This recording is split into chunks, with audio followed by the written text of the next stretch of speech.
কিছু মানুষ দাঁড়িয়ে থাকে, এত মূর্তি ভাঙার পরও এগুলো কোথা থেকে আসে? এদেরকে ওই সময় মাজা ভেঙে দিতে পারে কি করে? এতগুলো মূর্তি ভাঙলাম দেশে, তারপরও না, কুষ্টিয়ার এটা একটু শক্ত ছিল, মজবুত ছিল বেশি, কারণ টাকা খরচ করেছিল। হাত দিয়ে ভাঙা যায়নি, সেটা ভেগ হয়ে এনে ভাঙা লেগেছে। তো এ মনে হয় ওইগুলো এখানে এসে দাঁড়িয়ে আর মাজা ভেঙে দেন তো, দাঁড়িয়ে আছে না বসে বসতে পারেন না, এখন বসতে পারেন না। হ্যাঁ, আপনাকে বসে বসেন না কেন? আবার অন্যদিকে তাকাচ্ছে। রংপুর বিভাগের মানুষ আমি জানতাম যে গাড়ির হরেন দিলে তাকিয়ে দেখে যে কে দিচ্ছে, এ তো মনে হচ্ছে যে রংপুর থেকে এসে মফিস।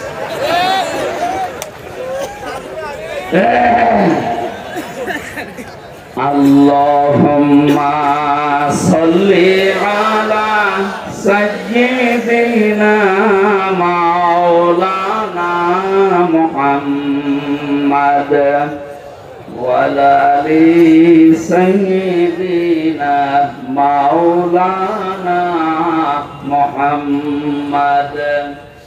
আমার ভাইরা, যে জগদ্দল পাথর আল্লাহ আমাদের বুক থেকে সরিয়ে জানিয়ে দিয়েছেন, সাবধান, তোমরা যদি কেউ পরবর্তীতে জুলুম করো, জালেম হয়ে যাও, তোমাদের বাড়ি ঘর আমি আল্লাহ কিন্তু জনশূন্য, উজাড় গৃহ, পরিত্যক্ত এরকম বানিয়ে দেব। সে আল্লাহর ক্ষমতা এখন শেষ হয়ে গেছে, বলেন। এজন্য আগামীতে যারা আসবেন, যারা আশায় আছেন আসেন, আল্লাহ যদি আপনাকে দেয় আসবেন, কিন্তু সাবধান, জুলুম করবেন না। এদের এত বছরের বিশাল শিকড়, 15 বছরের গেঁথে দেওয়া শিকড় যদি আল্লাহ উল্টিয়ে ফেলতে পারে, আর আপনি তো কোথাকার কি? এই জন্য আমি আবার বলছি, ভাই, যে যেখানে আছেন যাই করছেন, জুলুম করবেন না। অনেকে 5 তারিখের পর থেকে জুলুম আরম্ভ করে দিয়েছে জনগণের উপর। মানুষ জুলুম করার কারণে আল্লাহ ওদেরকে লাঞ্ছিত, অপমানিত করলো। এমনকি কলা পাতা শুইয়েছে কালামানিক, তোর বিসি উড়ে গেছে। কালামানিকের বিসি নেই, একটা বিসি উড়ে গেছে। ওর এখন সংসার হয় কিনা আল্লাহ বিচারের নামে প্রহসন করে যত মানুষকে বিপদে ফেলেছে, আল্লাহ ওরে বিপদে ফেলবে, বলেন। আমরা সাবধান থাকি ভাই, কত অপমান করবে আর মানুষকে আল্লাহ।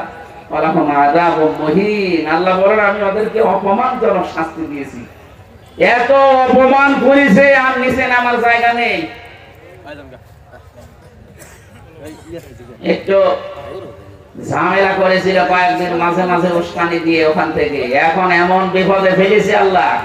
আর্মিদেরকে দিয়ে একটা পিটানি দিয়েছিল না, পেছনে সব বানরের মতো লাল হয়ে গেছে। গোপালগঞ্জ থেকে ওই সময় কেউ ঢাকায় আসলে, বসে আসলে 300 টাকা, দাঁড়িয়ে আসলে 1000 টাকা, কি খাওয়া খেয়েছে। এই কারণে এখন আর কেউ উস্কানিতে পা দিতে চায় না। তারপরেও কিছু আছে যারা বাপ-দাদার অবৈধ সন্তান, এরা দেশে বিশৃঙ্খলা তৈরি করার জন্য চেষ্টা করছে এবং করবে। আমরা যুগে যুগে দেখেছি যারা বিশৃঙ্খলা তৈরি করে, এদের একটু জন্মে সমস্যা আছে। এটা সালেহ আলাইহিস সালামের জামানায় ছিল, যারা জন্মে সমস্যা তারা দেশে বিশৃঙ্খলা করবে। এটা যদি হাজার হাজার বছর আগে করে থাকে, এখন এরকম মানুষ নেই। এই জন্য আপনি এই উস্কানিতে পা দেবেন না। কার উস্কানিতে পা দিয়ে আপনি এরকম লাফান? সারা পৃথিবীর ইতিহাস যারা পাল্টিয়ে দিলেও 350 জন এমপি একবারে পালিয়ে যায়, আমি কোনোদিন দেখিও নি, শুনিও নি, এবার দেখলাম। এ কথা বলছেন না কেন? যেখানে 350টা এমপি পালিয়ে চলে গেছে, সেখানে আপনি একটা সিঙ্গারা পেয়ে লাফান, নাকি গোপালগঞ্জের মতো পেছনে এরকম লাভ করা লাগবে? জাতীয় মসজিদের ইমাম পর্যন্ত পালিয়েছে, কথা বলেন ঠিক কিনা? এজন্য এদেশে আজকেও দুর্নাথ সকালবেলা ষড়যন্ত্র হয়েছিল, পারে নাই। বিভিন্ন জিনিসকে দিয়ে উনি চেষ্টা চালাচ্ছে এক জায়গায় করার। এক জায়গায় হতে পারবেন কি করে? এদেশের মানুষ এখন সব এক। কারণ 14 দল বাদ দিয়ে আমরা যারা আছি সবাই কম বেশি মজলুম, কথা বলেন না কেন? দেশের জন্য সব এখন আমরা এক হয়ে গেছি। আর যাই হোক, এদেশে কোনো জালেম আর চেয়ারে বসতে পারবে না। যে করে যা করে করুক গা, কিন্তু জালেম আসতে পারবে না, এটাই ফায়দা। দরকার হয় তালিকা করে টাঙিয়ে দেবেন মোড়ে মোড়ে, যারা এতদিন জুলুম করেছে 15.5 বছরে, ওরা যেন এলাকায় ঢুকতেও না পারে। এক কথা বলে না কেন? আপনি মায়া দেখাতে যাবেন, আপনি কি মায়া আল্লাহর কাছে বেশি? আল্লাহ জালেমদেরকে ঘৃণা করে। এই জন্য জালেমদের প্রতি এখন যদি কেউ সহানুভূতি দেখায়, সে যেন মাজলুমের উপরে অবিচার করে। আল্লাহ আপনিও কিন্তু টার্গেটে পড়ে যাবেন আল্লাহর মামলায়। আল্লাহ আমাদেরকে হেফাজত করুন, বলেন আমিন। দরুদ পড়ছি, সালাম পড়ছি আমাদের নবী মুহাম্মদুর রাসূলুল্লাহ সাল্লাল্লাহু আলাইহি ওয়াসাল্লামের প্রতি। আমরা তেলাওয়াত করেছিলাম সূরা আনকাবুত। কোন সূরা? সূরা আনকাবুতের 45 নম্বর আয়াতটা, মাত্র একটা আয়াত পড়েছি। গুরুত্বপূর্ণ যে তথ্যগুলো আছে তাফসীর আকারে আমরা কথা বলছি ইনশাআল্লাহ। আল্লাহ রাব্বুল আলামিন বলেন, উতলু মা উহিয়া ইলাইকা মিনাল কিতাবি ওয়া আকিমিস সালাহ। আল্লাহ বলেন তেলাওয়াত করো। এই আদেশ কার? তেলাওয়াত করো মা উহিয়া ইলাইকা, যেটা আপনার প্রতি ওহী করা হয়েছে হে নবী। মিনাল কিতাবি, কিতাব আকারে, কিতাব আকারে যেটা আপনার প্রতি ওহী করা হয়েছে এটা তেলাওয়াত করো। ইন্নাস সালাতা তানহা আনিল ফাহশাই ওয়াল মুনকার। এর আগে আল্লাহ শেষে দিয়েছেন ওয়াকিমিস সালাত, তেলাওয়াত করলেই হবে না, নামাজ কায়েম করো। যা পড়ো ওইটা দিয়ে নামাজ কায়েম করো। অবশ্যই নামাজ মানুষকে অন্যায় অশ্লীল কাজ থেকে বিরত রাখে। ওয়ালা যিকরুল্লাহি আকবার, এটা অবশ্যই আল্লাহর বড় জিকির। কার জিকির? আল্লাহু ইয়ালামু মা তাসনাউন, আল্লাহ ভালো করে জানে তোমরা যা করো। এটা বাংলা অর্থ ছিল। এবার আসেন তো আমরা ব্যাখ্যায় যাই। আল্লাহ নিজে আদেশ দিচ্ছেন উতলু, তেলাওয়াত করো। তাহলে আদেশটা ফরজ। বান্দার প্রতি আল্লাহর পক্ষ থেকে যেটা আদেশ আসবে এটা কি? আরো জোরে বলেন। ওরা কোরআন শরীফে আল্লাহ আদেশ দিয়েছেন 500, তার ভেতরে এটা একটা। তাহলে আমাদের এখন মেনে নেওয়া দরকার। 500 যদি আমরা নাও মানতে পারি, অন্তত আজকে যেহেতু এটা জানলাম যে আল্লাহর নির্দেশ, এটা আমাদের জন্য নফল না, মুস্তাহাব না, মুবাহ না, সুন্নাত না, ওয়াজিব না, ফরজ। কি? ফরজ। প্রথম নম্বরে আল্লাহ বলেন তেলাওয়াত করো। কি করবা? মা উহিয়া ইলাইকা, যেটা ওহী করা হয়েছে তোমার প্রতি। আর আমরা সবাই জানি আল্লাহর নবীর প্রতি আল্লাহ পাক যেটা ওহী করেছে তার নাম কোরআন শরীফ। কথা বলেন না? ঠিক। প্রশ্ন আসতে পারে এর আগে ওদের কিতাব ছিল, ছিল, কিন্তু ওইগুলো সব এখন ডিলিট হয়ে গেছে। একটা এখন আর কার্যকারী নেই। যতগুলো কিতাব আল্লাহ দিয়েছিলেন, বড় কিতাব 4 খানা, ছোট 100 খানা, সব এখন বাদ, শুধু কোরআন। রব্বুল আলামিন বলেন এইটা আমি এমনি দেইনি, যত নবী পাঠিয়েছি প্রতিটি নবীকে সর্বশেষ জানিয়েছিলাম। ওয়াইদে আখাযাল্লাহু মিসাকান নাবিয়্যিনা লামা আতাইতুকুম মিন কিতাব ইলা আখির আয়াত। সূরা আলে ইমরানের 80 নম্বর আয়াতে আছে, স্মরণ করো হে নবী ওই সময়ের কথা যত নবী আমি পাঠিয়েছিলাম প্রতিটি নবীর কাছ থেকে অঙ্গীকার নিয়েছিলাম এই যে তোমাদেরকে কিতাব আর হিকমত দিয়েছি, তোমাদেরকে কিতাব আর হিকমত দিয়েছি।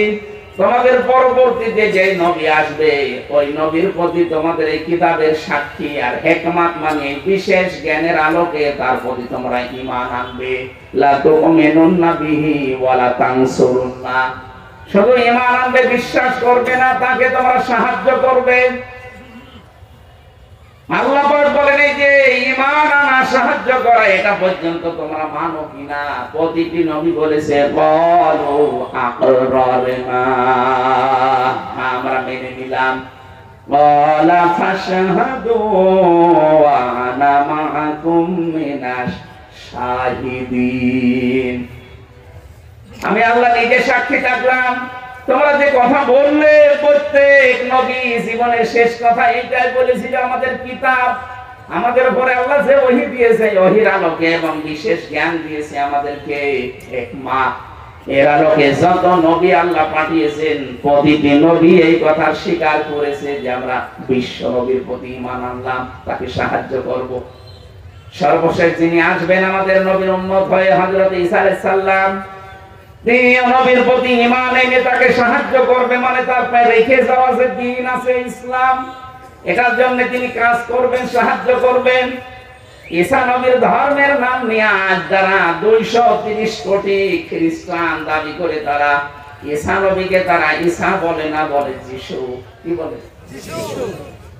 আপনারা তো জ্ঞানী মানুষ, আপনাদের তো বিবেক আছে, যেহেতু রেকর্ড হচ্ছে, বিভিন্ন ভাষা এটা ছড়াবে। খ্রিস্টান যারা আছেন তাদেরকে বলছি, আমি আপনাকে মুসলমান হতে বলি না, জোর নেই আমাদের ধর্মে, জবরদস্তি নেই, লা ইকরাহা ফিদ্দীন, কিন্তু আপনাকে বিবেক আল্লাহ দিয়েছে, একটু কাজে লাগান। আমাদের ধর্মীয় গ্রন্থ কোরআনে কারীমের সূরা আলে ইমরানের 80 আর 82, 81 82 তিনটা আয়াত একটু পড়েন, একটু বাংলা, ইংরেজি, আরবি, উর্দু, ফারসি যে ভাষা আছে পড়েন আপনার ভাষায়।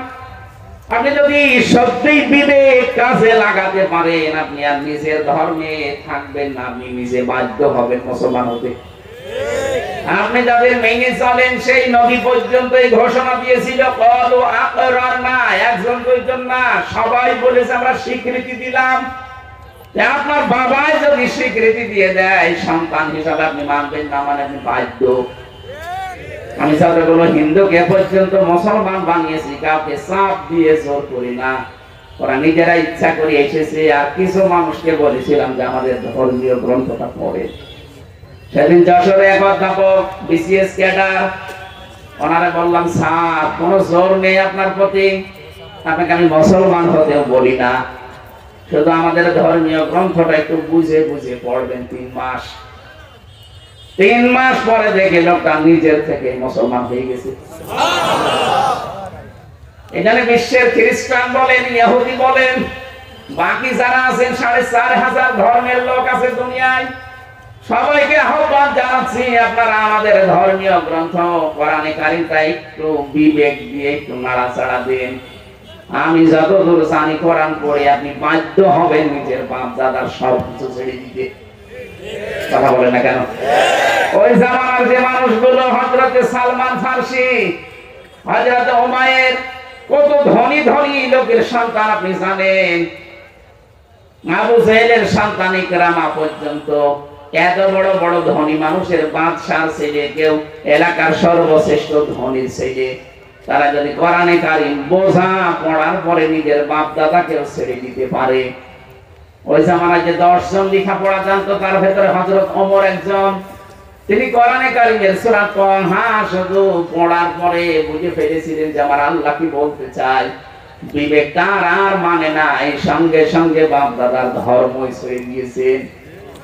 এমনকি শুধু ছেড়ে দিয়ে নবীজির ধর্মই গ্রহণ করে নাই, ডাক দিয়ে বলেছে, হে নবী, যেটা আমি পড়লাম, তাহা মা আনজালনা আলাইকাল কুরআনা লিতাশকা। এই কথাগুলো কি আসলে ঠিক? নবীজি বলেন, অবশ্যই কোরআন সত্য। হযরত ওমর বলেছেন, হে নবী, সত্য জিনিস গোপনে থাকবে না, আপনি আমাকে অনুমতি দেন, আমি সত্যের পক্ষে শুধু একটা মিছিল দিয়ে আসি। বিশ্বনবীর আদেশ পেয়ে তিনি মিছিল করলেন। ওই যে 40 জন মানুষ যারা গোপনে ইসলাম গ্রহণ করেছিল, কাবার চত্বরে যাচ্ছেন, লিল্লাহি তাকবীর, লিল্লাহি তাকবীর, একবার তাকবীর দিতে দিতে যায়। মক্কার ঘর থেকে দরজা জানালা খুলে থাকে, কে গো? এ মক্কায় কাবায় কে তাকবীর দেয় আল্লাহর নামে? এত বড় বুকের পাঠাকার। তাকিয়ে দেখে মিছিলের সামনে হযরত ওমর। তাড়াতাড়ি জানালা দরজা বন্ধ করে বলছে, দরকার নেই, ওর সামনে গেলে মাথা থাকবে না। আমার তো মনে হচ্ছে সেই সময় এসে গেছে। এখন বাংলার 64 জেলার 630টা থানা থেকে শুধু এক একজন ওমর যদি বের হয়ে তাকবীর দিতে পারে, কাফের মুশরিক এই দেশে যারা মুনাফিক আছে, মুসলমান নামে এমনি বাপ বলে ডাকবে। আপনি টের পান আমি কি বললাম?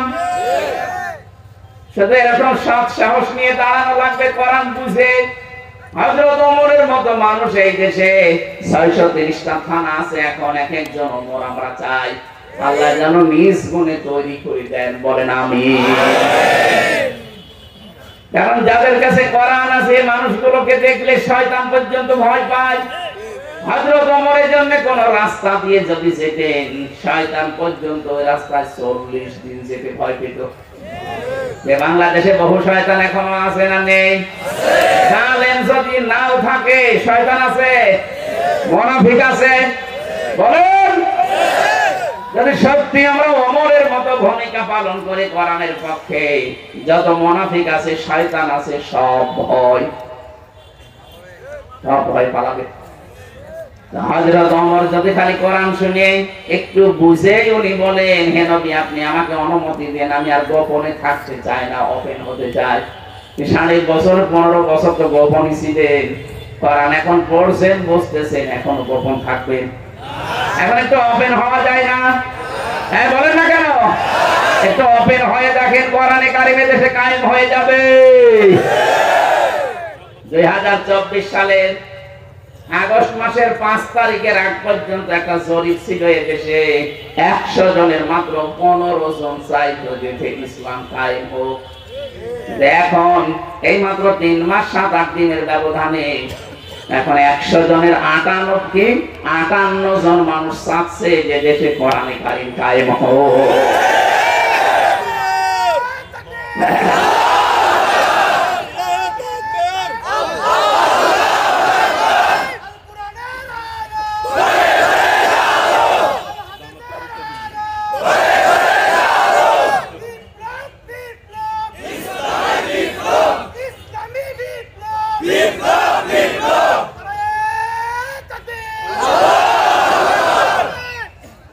জরিপটা আমি বানালাম এখন নাকি?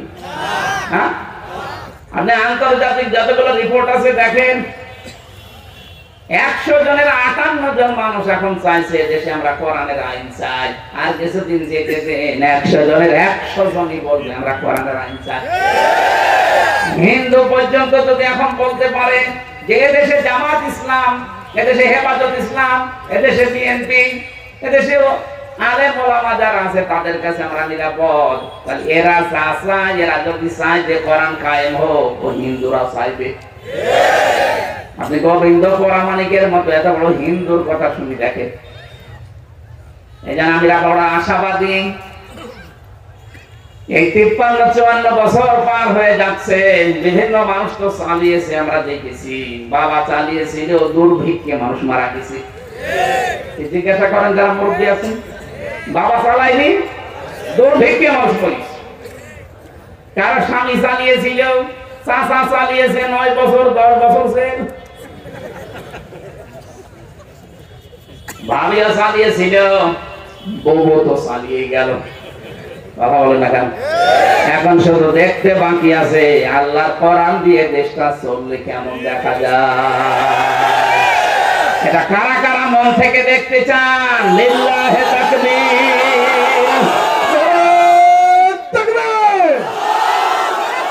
কোরআন হাদিসের আলো যারা করে না সংসদে জানো, আল কোরআনের আলো, আল হাদিসের আলো, নারে তাকবীর। যেহেতু কোরআনে কারিমের কথা এসেছে, এই জন্য বলছি, কোরআন ছাড়া আমরা পড়ি, আমাদের প্রতি কোরআন 6টা জিনিস চাই। কয়টা? এটা আমি সব তাফসীর থেকে নোট করে এনেছি। 1 নম্বরে কোরআনের প্রতি আমাদের ঈমান আনা লাগবে। দলিল আছে সূরা মুহাম্মদের 2 নম্বর আয়াতে, ওয়া আমানু বিমা নুজিলা আলা মুহাম্মাদ। আল্লাহ পাক বলেন ঈমান আনো ওইটার উপরে যেটা মুহাম্মদের উপরে নাযিল হয়েছে। তার নাম কি? আরো জোরে বলেন। হুয়াল হাক্কু মির রাব্বিহিম, এটা রবের পক্ষ থেকে কোরআন সত্য। কাফারা আনহুম সাইয়্যাতিহিম, সত্যি যদি কোরআনে কারীমকে ঈমান আনতে পারে কোন মানুষ, আল্লাহ বলেন আমি তার জীবনের অপরাধগুলো কাফারা পরিবর্তন করে দেব, ওটা পাল্টিয়ে দেব, আমি আল্লাহ মাফ করে দেব, কাফারা করে দেব। কি দিয়ে? তাদের যে মন্দ কিছু গেল, ওই মন্দ গুলো আমি আল্লাহ সংশোধন করে দেব। এমন এমন ভালো কাজে আঞ্জাম দেওয়ার সুযোগ দেব লোকটাকে, ওই লোকটা ভালো কাজ করলে পেছনের অন্যায় গুলো মাফ হতে থাকবে, ভালো গুলো জগতে। إلا من تاب وآمن وعمل عملا صالحا فأولئك يبدل الله سيئاتهم حسنات বলেন আল্লাহু আকবার। সূরা ফুরকানের ৭০ নম্বর আয়াতে আল্লাহ বলেন, যারা সত্যি এই নিয়ত করে যে আল্লাহ আজকে তওবা করে ভালো হয়ে যাব, এই নিয়ত আমাদের আছে না? আজকে যারা বাড়ি থেকে কষ্ট করে শীতের ভেতরে এসেছেন যে আল্লাহ আমি আর সাই করেছি জীবনে, আজকে আমি ভালো হয়ে যাব, এই তাওবা করার নিয়তে যারা বাড়ি থেকে এসেছেন, ওয়া আমানা যারা ঈমান আনবে, ওয়া আমিলা আমালান সালিহা যাদের নিজের কাজকর্মগুলো সংশোধন করে নেবে, যাই করেছি ভুল করেছি, শয়তানের ধোঁকায় পড়ে হোক, নফসের জালে পড়ে হোক, অন্যায় তো হয়ে গেছে আর না, এখন আমি সত্যিই ভালো হয়ে যাব, এরকম সংশোধনমূলক জীবন তৈরি করার জন্য যারা আল্লাহর নবী ঘোষণা যারা বসে আছে, ফাউলাইকা আল্লাহ যেন তার হাত দিয়ে এভাবে আমাদেরকে দেখিয়েছেন যে এই গাজীপুরের, এই কালিয়াকৈর, রামচন্দ্রপুরের এই মানুষগুলো, ফাউলাইকা ইসমে ইশারা, এর আগে ফা আছে, আল্লাহ যেন এইভাবে দেখিয়ে দিচ্ছে যে এই মানুষগুলো ইউবাদদিল্লাহ, আমি আল্লাহ নিজেই বদল করে দেব, পাল্টিয়ে দেব, পরিবর্তন করে দেব, সাইয়্যাতিহিম হাসানাত এদের জীবনের যত অপরাধ ছিল সবগুলো নেকি দিয়ে। সুবহানাল্লাহ। এই যে আজকে এখানে এসে অন্তত আর যাই হোক আমাদের এখন গোনা হচ্ছে, বলেন বলেন, বড় লাভ হবে যদি এই শর্তগুলো মানতে পারি, ঈমান আনবো, আমলে সালেহ করার সিদ্ধান্ত নেব, তাওবা করার মাধ্যমে পৃথিবীর পেছনে যত অপরাধ আমার ছিল, আমার এই যে 33 বছরের জীবন, পুরা যত অপরাধ আমার হয়েছে আল্লাহ সবগুলো আজকে মাফ করে পুরাটাই নেকি বানিয়ে দেবে। সুবহানাল্লাহ। এই বিশ্বাস আমাদের আল্লাহর উপরে আছে না নেই? আল্লাহ ইচ্ছা করলে পারে না? বলুন মাস্ট বি, উনি পারবে। ইন্নাল্লাহা ইয়াগফিরুয যুনুবা জামিআ, একটা গুনাহ তোর বাকি থাকবে না, সব মাফ করে দেব। লা তাকনাতু মির রাহমাতিল্লাহ, আমার রহমত থেকে নৈরাশ হয়ে যাস না। ইন্নাহু হুয়াল গফুরুর রহিম, কারণ আমি আল্লাহ একদিকে গফুর আর একদিকে রহিম। এত সুন্দর দুইটা নাম আল্লাহ ব্যবহার করেছেন। আপনি গোনা মাপের জন্য কোনো পীরের কাছে গিয়ে পাবেন না, গোনা মাপের জন্য কোনো মাজারে গিয়ে পাবেন না, গোনা মাফ করতে পারে শুধুমাত্র আল্লাহ। আরো জোরে বলেন কে? এজন্য তিনি গফুর আর রহিম এই শব্দ দুইটা নাম হিসাবে নিয়েছেন। গফুর নামের কারণে এত মানুষের গোনা আল্লাহ মাফ করবে, মানুষের কল্পনা হয় না যে আল্লাহ এত মানুষকে মাফ করতে পারে।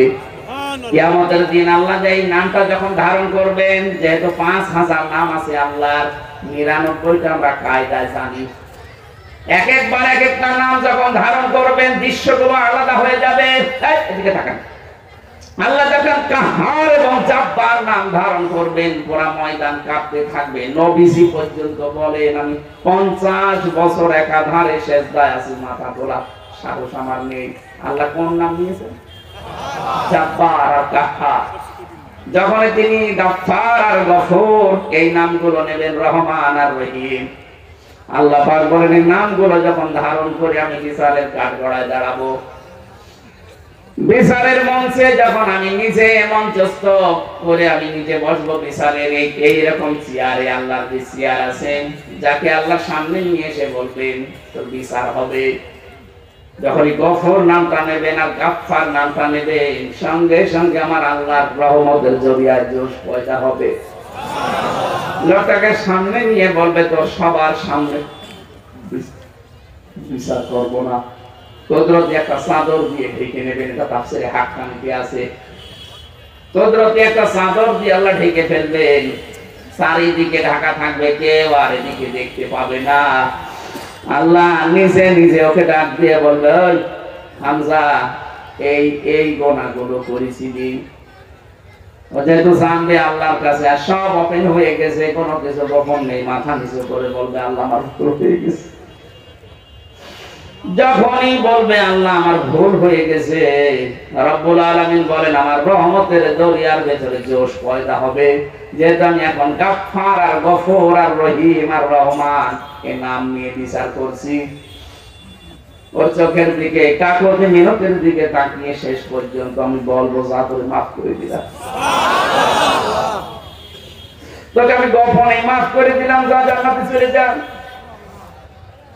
কারণ কিয়ামতে আল্লাহ যে বিচার ব্যবস্থা আমরা পড়েছি, আল্লাহ যদি কারো উপরে অবিচার করে, অবিচার তো নেই, আল্লাহর বিচারে আছে?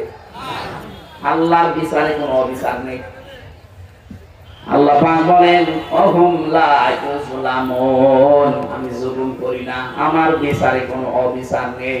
কিন্তু আমি যদি কারো উপরে ন্যায় বিচারও করি, সে বাঁচতে পারবে না। আল্লাহর বিচারে অবিচার নেই, ন্যায় বিচার করলে প্রত্যেকে ধরা খাবেন। ঠিক কি কথা বলেন না কেন?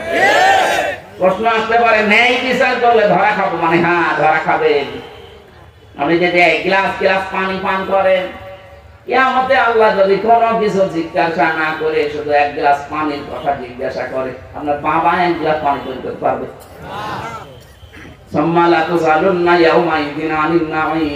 কিয়ামতে প্রত্যেকটি মানুষকে আলাদা আলাদা আলাদা করে নিয়ামত জিজ্ঞাসা করবে। যেই নিয়ামত আপনি দুনিয়ায় পেয়েছেন ওটা আলাদা আলাদা প্রশ্ন হবে।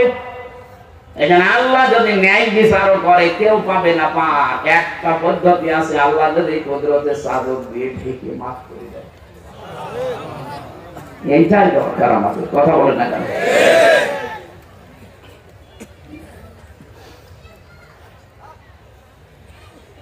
আমার ভাইরা, এখানে আজকে যারা অন্তত এসেছি এই নিয়তটা করেন যে আমি সত্যি এতদিন যাই করেছি আজকে আমি তাওবা করে সত্যি ভালো হয়ে যাব। ইমান আমি যাই এনেছি, এই ইমানটাকে ঝালাই করে সংশোধনের মাধ্যমে ভালো ভালো কাজে এখন আমি আঞ্জাম দেবো। সেই কয়দিন আছি কার জন্য আমি কি করছি, দুনিয়ার জীবনটা পুরা প্রায় ধোকা। এই যে ছেলে মেয়েগুলো চলে যাচ্ছে আস্তে আস্তে, এই বাচ্চাগুলো কার জানি না, এই বাচ্চাগুলো যার তার কাছেও বাচ্চাগুলো ধোকা। আমার কাছে আমার তিনটা মেয়ে ধোকা, আমার বউ ধোকা, আমার মা বাবা ধোকা। প্রশ্ন আসতে পারে দুনিয়ায় যদি ধোকা হয় তাহলে কি? হ্যাঁ, আমি ওদের সাথে ভালো ব্যবহার করি এই কারণে, কারণ ওদের ওই ভালো ব্যবহার দিয়ে আমার আখিরাত তৈরি হয়। কি আমার মায়ের সাথে বাবার সাথে ভালো ব্যবহার করে তাদের হক আদায় করি এই কারণে, কারণ এইটা দিয়ে আমার আখিরাত তৈরি হবে। আমার স্ত্রীর সাথে আমি ভালো ব্যবহার করে তার খাবারের ব্যবস্থা করি এই কারণে, কারণ এইটা দিয়ে আমার আখিরাত তৈরি হবে। যদি এগুলো দিয়ে আমার আখিরাতই তৈরি না হয়, কেউ বউ দিয়ে আমি সাফা করবো কি? না 15-20 বছর 30 বছর আমি সংসার করলাম, কি হলো? 10-15-20টা সংসার করে আমি যখন সন্তান পয়দা করে রেখে গেলাম, আমার যদি জাহান্নামে যাওয়া লাগে, দুনিয়ার জীবনটা ধোকা। এই কারণে বলছি, এই যে আমি হামজা, আমার 3 পুরুষের পরে আমি আর চিনি না। আমার বাবা রিয়াজউদ্দিন, তার বাবা জাহান আলী, তার বাবা নমাজ আলী, এরপরে আমি চিনি না। সত্যি কথা বলছি, গাজীপুর বাসী, এরপরে আমি কিছু চিনি না, আমার জানা নেই। এখন যদি ওই নমাজ আলীর বাবা আছে, ওই লোকটা যদি এখন কুষ্টিয়ায় এসে বলে যে এই 2 তলা বাড়ি আমার, এই ভিটা আমি কিনেছিলাম, আমার বানানো, তো দাঁত মুখ খুলে ফেলবো না? ভণ্ডামি করা জায়গা পান না। কি সে নমাজ আলীর বাবা আপনি? আমি তো নমাজ আলীকে চিনি না। এমনকি আমাদের দাদা এই 2 বছর আগে মাত্র মারা গেছে, আমি জেলে থাকতে, ও জাহান আলী যদি এসে বলে ও জাহান আলীর কোনো বিল নেই, কথা বলছেন না? এটা শুধু আমার একা নাকি আপনাদেরও? প্রত্যেকের। এই জন্য আল্লাহ মাথা গরুর দিয়েছেন, এটা পুরা ধোকা। অথচ এদের মুখে হাসি ফোটাতে, এদের আরামে, এদের খাবার দাবার বৈধ অবৈধ নেই। বাবা শাহজালাল সব হালাল করে আমি দেখছি। আপনার অবৈধ ইনকাম, অবৈধ টাকা পয়সা যা উপায় করছে, এটা ভোগ করার জন্য আপনার স্ত্রী, আপনার সন্তানাদি, আপনার মা বাবা 2 পায়ে খাড়া। কিন্তু এর দ্বারা যে গোনা হচ্ছে বা হয়েছে, একটা গোনা আপনার মা বাবা, আপনার স্ত্রী নিতে রাজি না। আমি কি এটা বানিয়ে বললাম? বলুন, এইটা বাস্তবতা। এই জন্য আমরা সাবধান হবো এখনই। কোরআন আমাদেরকে পড়বে, ঈমান আনার মানে হচ্ছে এইটাই। আমি কোরআনের উপরে ঈমান এনেছি, আমার পেছনের অপরাধগুলো যেন আল্লাহ আমাকে মাফ করে, আমার আমল যেন সংশোধন করে দেয়। 2 নম্বরে কোরআন আমার কাছে চাই, আমি যেন কোরআন পড়ি। ফাইদা করানাহু ফাত্তাবি কুরআনা। সূরাতে আমার 18 নম্বর আয়াতে আছে 3 নম্বরে কোরআন আমার কাছে চাই আমি যেন কোরআন শুনি, এই যে শুনতেছি এভাবে না। আল্লাহ বলেন ফাস্তামিউ লাহু ওয়া আনসিতু। আরে ভাই সামিয়া দিলেও তো হয়ে যেত, বাবি পাল্টিয়ে গেছে, বলে সামিয়া ইয়াসমাউনা, বলে ইফতিআল। শব্দটা আল্লাহ এত গুরুত্বপূর্ণ দিয়েছেন, সামিয়া মানে শোনা, আর যখন বাপ পরিবর্তন হয়ে বাবে ইফতিআল থেকে আসে বাংলা অর্থ দাঁড়ায় মনোযোগ সহকারে তোকে শুনতে হবে, কারণ কথাগুলো হামজার না, এই কথাগুলো সরাসরি আল্লাহর। এখানে কোরআন শুনতে হলে 1 নম্বরে মনোযোগ সহকারে, 2 নম্বরে চোখ ফাঁকা লাগে, 3 নম্বর 4 নম্বরে কোরআন আমার কাছে চাই আমি যেন কোরআন বুঝি। এখানে 100 জনের 98 জন কোরআন বুঝে না। কথা বলেন না কেন? কোরআনের প্রতি আমাদের 6টা হক দায়িত্ব, 4 নাম্বারটা তো অধিকাংশ মানুষ আমরা ফেল নাকি বেশি বললাম? 5 নাম্বারটা কোরআন আমাদের কাছে চাই আমরা যেন কোরআন মানি। মানার পরিবেশ আছে এখনো?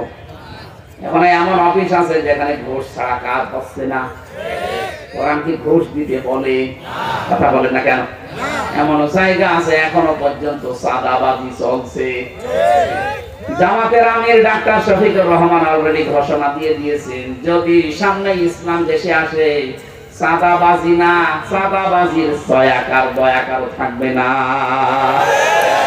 আমরা এইটা চাই, কষ্ট অর্জিত সম্পদ যেন একটা ঘর বানাবো, আর মেজ ভাই আসবে, ছোট ভাই আসবে, বড় ভাই আসবে মিষ্টি খাওয়ার জন্য, মিষ্টি খাওয়াবো কিন্তু মুখ দিয়ে না।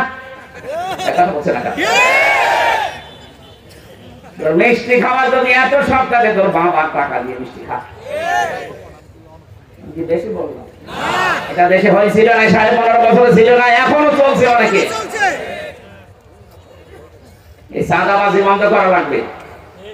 এটাতে কত বড় জুলুম একটা লোকের প্রতি। 15 বছর 20 বছর বিদেশ থেকে ঘর বানাবে, সেখানেও মিষ্টি খেতে চায়। আরে শয়তান ফকির লাগছে, তোর মতো ইতর মানুষ এটা থাকা দরকার নেই। এখানে কোরআন যদি আমরা মানতে পারি, ফাহাল্লা হালালাহু ওয়া হারামা হারামাহু, হালালকে হালাল জেনে মানা, হারামকে হারাম জেনে ছেড়ে দেওয়া, সে পরিবেশ এখনো আসেনি। এটা আসবে যদি দেশে কোরআন কায়েম হয়। কথা বলেন না কেন? তখন হাদিসের শেষ কথা, আদখালাহুল্লাহুল জান্নাহ, আপনি মনে করবেন যে আপনি জান্নাতে চলে গেছেন। যেহেতু এই দেশে এখনো কোরআন কায়েম নেই, এই জন্যই তো অর্থনৈতিক ভাবে আমরা হাজারো মানুষ সুদ খাই। ঠিক এলাকায় আমি জানি না খবর, এই যে টাকা ছেড়ে রাখলে টাকা আসে আছে, তো এই যে 1000 টাকা দিলে 200 টাকা বেশি দেয়, 1200 টাকা দেয়। এটা বলছে না কেন? এই কাজ প্রকাশ্য সুদ, মায়ের সাথে জেনা করার গুনাহ হচ্ছে। কারা কারা এই কাজে আছেন ছেড়ে দেবে, হাত তোলেন তো। ও এই এলাকায় আপনি বলেন যে আছে, এই এলাকায় তো বিরাট সবাই মাঠে জঙ্গলে দেখছেন, বিশাল বিশাল জঙ্গল, এখানে মানুষই তো বাস করা করে, সব খাবে কি করে? আলহামদুলিল্লাহ, যাকে একটা বলে পুরো করে ফেললাম। এই এলাকায় যদি 2-1 এরকম গোপনে কেউ থাকেন ছেড়ে দেন, নাই তো আপনি মায়ের সাথে জেনা করে এসে নামাজ পড়ছেন, আপনার নামাজ হবে? কত বড় নিকৃষ্ট কথা বলে তো! একটা সন্তান যত খারাপ হোক, ওর মায়ের সাথে এই কাজ করতে রাজি হবে? বলেন। অথচ সুদ যারা এভাবে খাচ্ছেন, এই যে জমি জায়গা দিয়ে অনেকে সুদ খায়, 1 বিঘা জমি এই হুজুরকে দিলাম, উনি 1 লাখ টাকা আমারে দিবে, যতদিন জমি নাশ করে খাবো তখন টাকা ফেরত দেওয়া লাগবে না, যখন জমি ফেরত দেবো টাকা ফেরত দেবো। এই সিস্টেম আছে। এটার নাম কি? রিহাত বন্ধক যাই বলেন না, এটা সুদ হচ্ছে, এটা ছেড়ে দেওয়া লাগবে। এটা বৈধ করার 2টা পদ্ধতি আছে। 1 নম্বরে যতদিন জমি করে খাবেন ততদিন আপনার ওই সরকারের খাজনা দেওয়া লাগবে। 2 নম্বরে যখন উনি টাকা ফেরত নেবে 1 লাখে, অন্তত 8 থেকে 10,000 টাকা কম নেওয়া লাগবে। জানি যে এটা লস হয়, এটা জানেন মানুষ দিতে চায়। আরে ভাই, লাভ হোক লস হোক আপনার কি দরকার বলেন তো? বিধান কার? আপনি লাভ লসের মালিক আপনি নাকি? এই বিধান উনি দিয়েছে, আপনাকে 8-10,000 টাকা কম নেওয়া লাগবে, বিধানের ভেতরে কল্যাণ আছে। আপনি বলেন না আমার লস হয়ে যাবে, লাভ লসের মালিক তো আপনি না, আপনি তো তার বান্দা, যা বলবে তাই করা লাগবে। এক লোক গরু বিক্রি করে রাস্তা দিয়ে যাচ্ছিল রাতের বেলা, ডাকাত ধরে বলছে, কই চাচা গরু বিক্রি করেছেন, টাকা কই? বলে বাবাজি বিক্রি করতে পারিনি, গরু বাড়ি নিয়ে আসলাম। বলছে বেটা তুই গরু বিক্রি করলি না কোন কারণে? বলছে দাম বেশি হয়নি। তার দাম তো দরকার কি, টাকা তো আমরা নেব, টাকা তো আমরা নেব, তুই বিক্রি করলি না কেন তাই বল।